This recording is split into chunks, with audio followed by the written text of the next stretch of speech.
Just to say you have a vaccine doesn't mean that you should be administering the vaccine.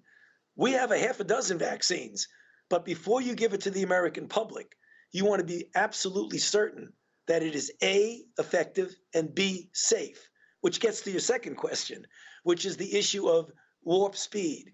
In some respects, that's a bit of an unfortunate terminology. It tends to subliminally suggest reckless speed. It is not, Judy.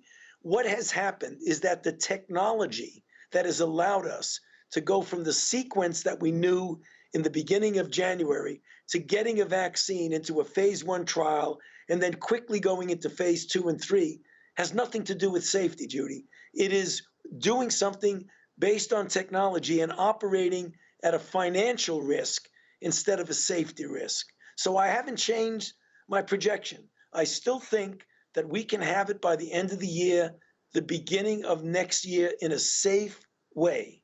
Part of Operation Warp Speed, we have 2 individuals that are leading it, the scientific aspect of it by Monsef Slawi, and then the technical supply chain distribution by General Gustav Perna, who has now been part of it and the representative of the Department of Defense.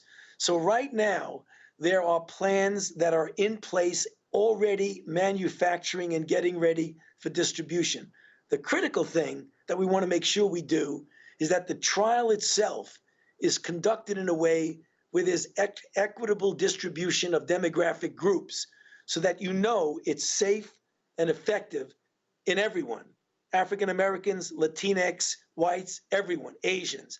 The other one is when the vaccine occurs, there's a standard way of getting a recommendation through the Advisory Committee on Immunization Practices, which advises the CDC, getting the National Academy of Medicine involved to make sure we get equitable distribution.